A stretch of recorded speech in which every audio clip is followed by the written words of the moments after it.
Assalamu alaikum viewers and welcome back to my channel Study Law with Bushra.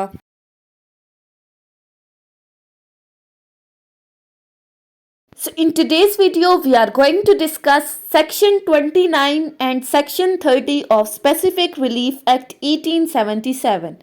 But before starting the discussion, I request you all to please subscribe to my channel and don't forget to press the bell icon for latest updates. Do share this video with your friends and don't forget to comment your feedback. So let's move towards the discussion. Section 29 basically deal करता है effect of dismissing a suit for specific performance. कि अगर आप court में एक specific performance का कोई suit file कर देते हो और अगर उस सूट को कोर्ट डिसमिस कर देती है तो उसका क्या इफेक्ट होगा। सो सेक्शन 29 के अगर हम टाइटल को देखें तो सेक्शन 29 का टाइटल कहता है bar of suit for breach after dismissal. अब ये किस चीज़ से मुतालिक बार की बात की जा रही है, कैसे सूट पर बार लग जाता है, ये हम इस सेक्शन में डिस्कस करेंगे।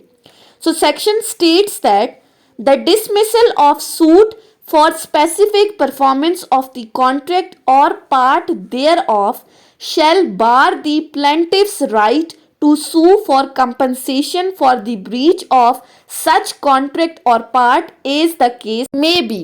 अब ये सेक्शन सिंपली क्या कहता है, सेक्शन 29 कहता है कि अगर पार्टीज ने आपस में किसी तरह का कोई कॉन्ट्रैक्ट किया है और उस कॉन्ट्रैक्ट के बाद अगर प्लेंटिफ सूट फाइल करता है उस कॉन्ट्रैक्ट की स्पेसिफिक परफॉर्मेंस से रिलेटेड कोर्ट के अंदर और अगर कोर्ट उसके उस सूट को डिसमिस कर देती है उस पूरे कॉन्ट्रैक्ट को या फिर उस कॉन्ट्रैक्ट का यानी कि उस सूट के आधे हिस्से को उसके किसी पार्ट को वो डिसमिस कर देती है तो अब प्लेंटिफ के पास ये राइट नहीं है, यानी कि ये डिसमिसल ऑफ द सूट उसके उस राइट्स के ऊपर बार लगा देता है।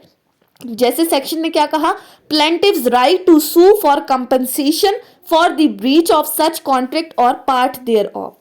तो ये डिसमिसल प्लेंटिफ के राइट्स के ऊपर बार लगा रहा है कि अब प्लेंटिफ किसी तरह का सूट फॉर कंपनसेशन फाइल नहीं कर सकता। मीन्स टू से कि ऑल्दो उसका कॉन्ट्रैक्ट पूरा का पूरा या उसका कुछ हिस्सा भी अगर कोर्ट ने डिसमिस कर दिया है तो इसका ये मतलब नहीं है कि अब वो कोर्ट में आकर ये कहे कि चलो स्पेसिफिक परफॉर्मेंस का सूट तो डिसमिस हो गया, अब इसकी जगह वो कंपनसेशन का सूट फाइल कर सकता है। ऐसा नहीं है। ये सेक्शन कहता है कि अगर आपका स्पेसिफिक परफॉर्मेंस का सूट डिसमिस हो गया तो इसके बाद प्लेंटिफ्स के राइट के ऊपर बार लग गया है कि अब आप कंपनसेशन का सूट भी फाइल नहीं कर सकती।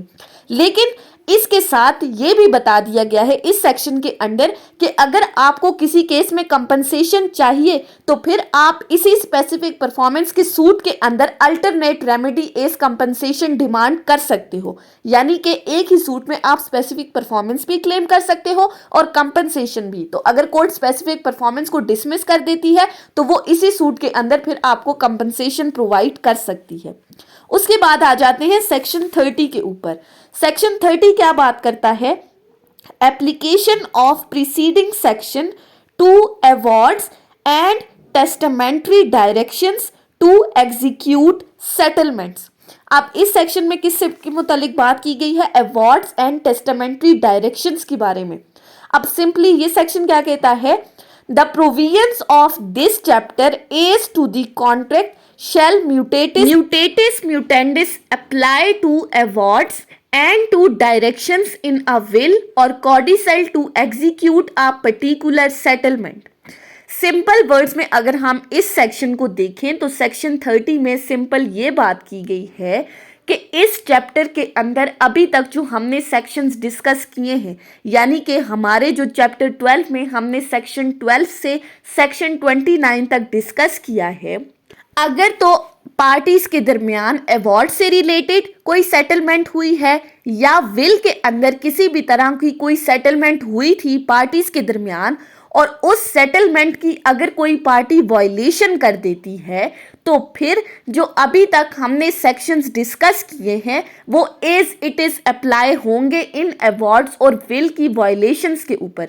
यानी कि ये जो सेटलमेंट हुई थी अवॉर्ड्स या विल के अंदर, अगर उनकी कोई वायलेशन कर देता है तो फिर आप जो सूट फाइल करेंगे वो एज इट इज इन्हीं सेक्शंस के अकॉर्डिंग फाइल करेंगे, या फिर इसमें किसी भी तरह की कोई चेंजेस करके सूट फाइल हो सकता है। मीन्स टू से कि अवॉर्ड्स या विल के अंदर सेटलमेंट के बाद जब कोई डिस्प्यूट अराइज होगा तो आप जो कोर्ट के अंदर सूट फाइल करेंगे वो इन्हीं सेक्शंस की प्रोविजंस के अकॉर्डिंग फाइल करेंगे। ये थी हमारी आज की डिस्कशन सेक्शन 29 और सेक्शन 30 के ऊपर। इसी के साथ आज हमारा chapter 2 specific performance of the contract खत्म हो चुका है। नेक्स्ट वीडियो में हम अपना चैप्टर 3 स्टार्ट करेंगे। आई होप कि आपको ये लेक्चर समझ में आया होगा। अगर आपने इस वीडियो को अटेंटिवली सुना है तो अगर आपको ये वीडियो अच्छी लगी है तो इस वीडियो को लाइक करें, कमेंट करें और चैनल को ज़रूर सब्सक्राइब करें। Thank you so much for watching this video. Till then, अल्लाह हाफिज़।